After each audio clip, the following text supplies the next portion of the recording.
Foreign funding case में FIA क्या तहकीकात करने जा रहा है और अब तक वो क्या कर चुका है, और उसने 3 हिस्सों में से डिवाइड किया है।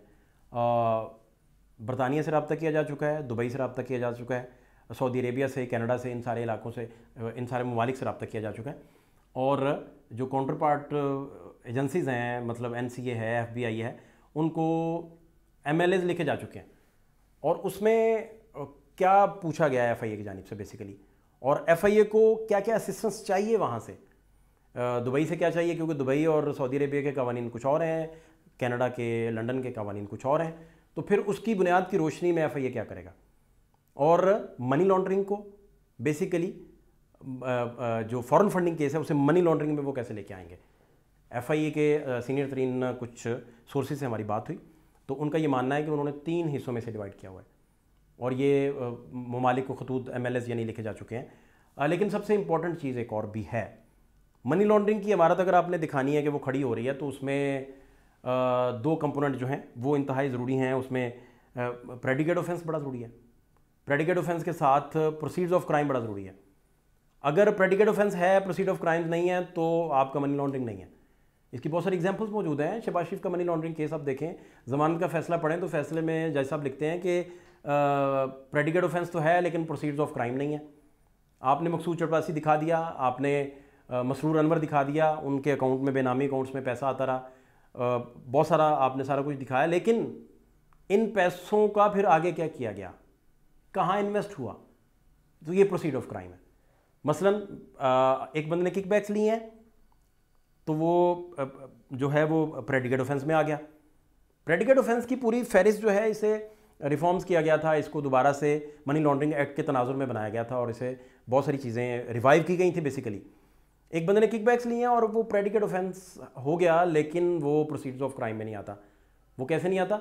उस किकबैक्स का उसने कहीं कोई बहुत बड़ी सनत लगा ली, कोई फैक्ट्री लगा ली, कोई गाड़ियाँ खरीद ली, कोई किसी जगह और इन्वेस्ट कर दिया, तो वो प्रोसीड ऑफ क्राइम है। प्रोसीड ऑफ क्राइम में आपकी इन्वेस्टमेंट से लेकर एंड यूज़र तक जितनी ट्रेल है उसका आना भी ज़रूरी है, फिर मनी लॉन्ड्रिंग साबित होती है। लेकिन शहबाज शरीफ साहब की केस के मिसाल के साथ आप अगर देखें तो जरदारी साहब की जो JIT उस वक्त बनी थी, एहसान साहब की ज़ेर सदारत, वो एहसान कादर साहब की, उसमें MI थी, ISI थी, SECP थी, दीगर सारे इदारे थे, तो वो बड़ा पक्का क्लासिक एग्जाम्पल थी मनी लॉन्ड्रिंग केस की।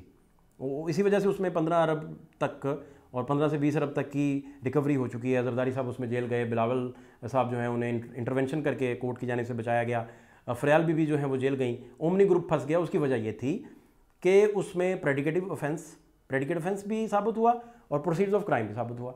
वो इस तरह के जाली अकाउंट बनाया जाता था। जाली अकाउंट में आप किसी को ठेका दे रहे थे, वो गवर्नमेंट का ठेका था, ये सारी चीज़ें रिकॉर्ड का हिस्सा हैं, JIT का हिस्सा है, अदालतों के रिकॉर्ड का हिस्सा है।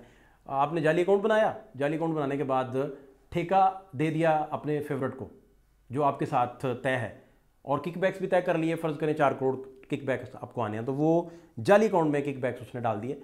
उन जाली अकाउंटों से वो पैसा निकलता था, तो बिलावल उसका खर्चा निकलता था, अयान अली के टिकट्स, ये सारी वो चीज़ें जो रिपोर्टेड हैं, ऑलरेडी रिपोर्टेड फैक्ट्स हैं जो आपसे डिस्कस कर रहे हैं। और पार्टी की चीज़ें चलती थी, किसी जगह इन्वेस्ट कर दिया, कोई प्रॉपर्टी, ये वो, तो वो सारी क्लासिक एग्जाम्पल थी मनी लॉन्ड्रिंग की।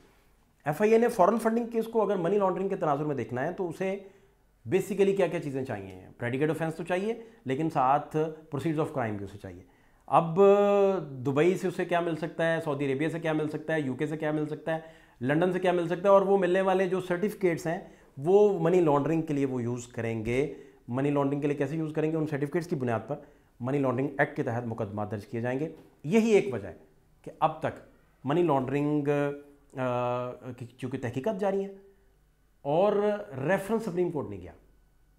फॉरेन फंडिंग केस का रेफरेंस सुप्रीम कोर्ट तब जाएगा जब FIA की जानिब से तहकीकात मुकम्मल होने के बाद ये कह दिया जाएगा कि जी ये मनी लॉन्ड्रिंग केस बनता है, तो फिर ये बात आगे बढ़ेगी। अब FIA क्या कर रहा है? बेसिकली FIA ने UAE से रब्ता किया है, सऊदी अरेबिया से रब्ता किया है, और सऊदी अरेबिया में और UAE में वहाँ आप पार्टी के लिए फंड रेजिंग नहीं कर सकते। अब जो क्वेश्चनर भेजे गए हैं, MLS जो भेजे गए हैं, जो खतूत FIA की जानिब से लिखे गए हैं, उसमें यही कहा गया है कि आप हमें सर्टिफिकेट दें, और उस सर्टिफिकेट की बुनियाद पर जो मुकदमात हम कायम करेंगे वो प्रोसीड्स ऑफ क्राइम इस तरह के वो पैसा फिर खर्च हुआ, इन्वेस्ट हुआ, तो उसका सारा ट्रेल FIA को ढूंढना पड़ेगा।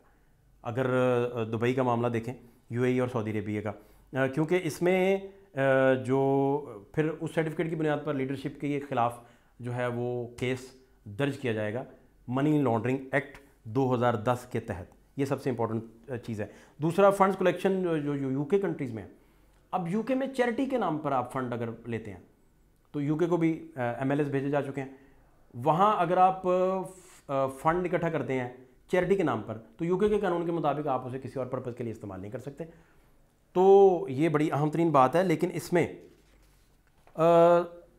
अगर यूके जो है वो कोई सर्टिफिकेट देता है इन्हें, जो FIA ने डिमांड की है और कहा है कि हमें सर्टिफिकेट दें, तो उसमें 420, 406, 468, 471, 477A, 109 और 34 PPC इन दफ़ात के तहत मुकदमा दर्ज किए जाएंगे।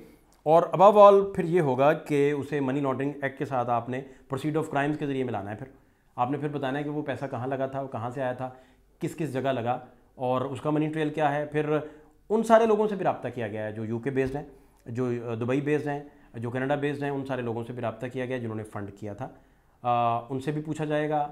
FIA ने दायरा कार जो है इसका वसी करते हुए हर जगह जहाँ जहाँ भी रब्ता करना ज़रूरी था इलेक्शन कमीशन के फ़ैसले के बाद वो सारा किया।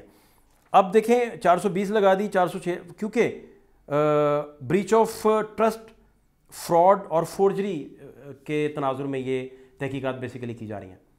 और अगर ये इन सारी तहकीकात के बाद आप देखें कि एक तो ये हो गया कि आपको सर्टिफिकेट मिल गया और उस सर्टिफिकेट के बाद आपने FIRs लॉन्च कर दी 420 की, 406 की, 468 की, 71 की, 477 की, 109 की और 34 PPC के तहत। और ये आपने FIRs लॉन्च कर दी। उसके फौरी बाद आप फिर क्या कर सकेंगे, FIA यानी क्या करेगी, section 3(4) anti money laundering act के तहत ये आप मुकदमा दर्ज करेंगे। और मुकदमा दर्ज करने के साथ साथ UK गवर्नमेंट को भी कन्विंस किया जाएगा FIA के जानिब से। एक बड़े अहम तरीन ज़रिए ने बताया कि UK गवर्नमेंट को बताया जाएगा कि आपकी सरजमीन यूज़ होते हुए यहाँ फॉरेन फंडिंग, जो फॉरेन फंडिंग का मामला था वो चैरिटी के नाम पर किया गया और आप इमरान खान साहब के ख़िलाफ़ और आरिफ नकवी साहब के ख़िलाफ़ इनिशिएट करें। आप उनके ख़िलाफ़ कार्रवाई जो है उसका फौरी तौर पर इनिशिएट करें। एक तो ये फ़ौरन का मामला हो गया कि उधर से सर्टिफिकेट चाहिए, MLS चाहिए, वहाँ जितने लोगों ने फ़ंड किया है, वहाँ जिन लोगों ने फ़ंड किया है वो कैसे। लेकिन तहरीक इंसाफ के कुछ लोगों से भी हमने बात की तो उन्होंने कहा कि शहबाज शरीफ का केस और ये केस दो डिफरेंट चीज़ें थी। यहाँ पर्सनल मैटर्स के लिए पैसा इकट्ठा होता दिखाई देता था, वहाँ फॉरेन फंडिंग है। अगर किसी ने चोरी करके पैसा हमारे फंड्स में भी डाल दिया तो फिर वो जिम्मेदार है, हम तो जिम्मेदार नहीं हैं। लेकिन यहाँ तक बात ज़रूर है कि आप बेनामी नहीं रख सकते। बेनामी आप जब रखते हैं वो डिक्लेयर नहीं करते, क्योंकि बहुत सारे ऐसे अकाउंट्स में भी पैसा आया जो सेक्रेटेरिएट के अकाउंट थे, पार्टी के उन लोगों के अकाउंट से जिनकी तनख्वाहें 20,000 15,000 हैं। ये सारी चीज़ें रिपोर्ट हो चुकी हैं। अच्छा जी, एक तो ये हो गया कि आप उन सारे फॉरेनर्स के साथ रब्ते में चले गए, FIA चला गया। यानी दूसरा जो अहम तरीन बात है वो डिक्लेयर्ड अकाउंट्स और अनडिक्लेयर्ड अकाउंट्स, बेनामी अकाउंट्स और ऐसे अकाउंट्स। इसमें अकाउंट ओपनिंग फॉर्म्स हासिल कर लिए गए हैं, अकाउंट स्टेटमेंट्स हासिल कर लिए गए हैं और सिग्नेचर स्पेसिमेन कार्ड जो है वो हासिल कर लिया गया है, डेबिट क्रेडिट वॉचर्स हासिल कर लिए गए हैं, कॉपीज़ नेशनल यानी कि आपके ID कार्ड की कॉपीज़ हासिल कर लिए गई हैं। और जिन अथॉरिटीज़ ने ये ओपनिंग फॉर्म भरा था PTI के लिए उनका सारा रिकॉर्ड हासिल कर लिया गया और कोई भी अदर डॉक्यूमेंट जो है वो हासिल किया गया। और इसके साथ साथ उन सिग्नेचर्स को भी वेरीफाई किया जाएगा जिन सिग्नेचर्स के तहत ये अकाउंट्स खुले।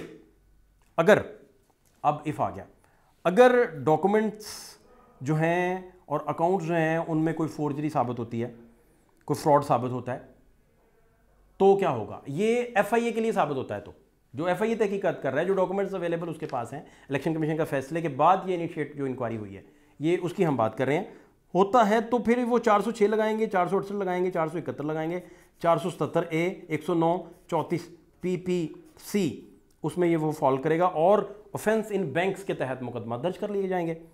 लेकिन उसके साथ ही उसी के साथ ही आप प्रोसीड्स ऑफ क्राइम आपने दिखाना है, तो उसी के साथ FIA जो है वो प्रोसीड ऑफ क्राइम्स दिखाते हुए article anti money laundering act जो है 3 और 4 के तहत ये कार्रवाई करते हुए प्रोसीड ऑफ क्राइम को साबित करेगी कि ये पैसा यहाँ से आया और इसकी मनी ट्रेल क्या थी, प्रोसीड ऑफ क्राइम क्या है और ये सारा मामला किधर गया, कहाँ तक ये खर्च हुआ, किस किस को गया, और इसमें फोर्जरी अगर साबित होती है तो बैंकिंग एक्ट के तहत मुकदमा दर्ज होता है, और अगर फोर्जरी के साथ आप प्रोसीड ऑफ क्राइम को भी साबित करते हैं तो मनी लॉन्ड्रिंग एक्ट में जाकर आप फॉल करते हैं। तीसरी जो अहम तरीन बात है, बेनामी अकाउंट हो गया, फॉरेनर के मसले हो गए कि वहाँ फ़ॉरन से इन्हें क्या चाहिए, और सबसे अहम यहाँ के बैंक अकाउंट्स।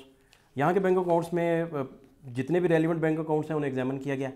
उसके अलावा इनफ्लो देखा गया, आउटफ्लो देखा गया, जितने लोगों ने बैंकों में पैसा जमा करवाया था उनको बुलाया जा रहा है, उनसे पूछा जा रहा है, पूछगिछ की जा रही है, ये देखा जा रहा है कहीं को फोर्जरी शामिल तो नहीं है, उनके टैक्स रिटर्न्स तक जो है वो देखे जा रहे हैं। और सबसे बढ़कर इसमें FIA जो है, उसके साथ SECP का, FBR का, FMU आपका जो फाइनेंशियल मॉनिटरिंग यूनिट है, नादरा और SECP, और ये सारे अथॉरिटीज़ जो हैं वो इनके साथ मिलकर ये काम कर रहे हैं। 5 अगस्त को ये 5 टीमें बनाई गई थी, और पेशावर, लाहौर, कराची, कोयटा, इस्लामाबाद, और अतर वहीद साहब जो हैं इन्हें हेड कर रहे हैं, उनके वो हेड कर रहे हैं इसको, और ये सारी चीज़ें चल रही हैं। और इसमें अहम तरीन मसला ये है कि अगर बाहर से कोई सर्टिफिकेट आ जाते हैं, और ऐसे सर्टिफिकेट आ जाते हैं जिस तरह का क्वेश्चनेयर FIA की जानिब से भेजा गया, तो वो बड़ा इंपॉर्टेंट होगा। अब बुनियादी तौर पर क्या FIA फॉरेन फंडिंग केस को मनी लॉन्ड्रिंग केस साबित कर पाएगी या नहीं कर पाएगी, और इसकी बुनियाद पर रेफरेंस जो है वो सुप्रीम कोर्ट जा पाएगा या नहीं जा पाएगा। आने वाले दिनों में भी फॉरेन फंडिंग केस से मुतालिक आपको अपडेट करते रहेंगे। इजाज़त दीजिए, अल्लाह ने के बाद।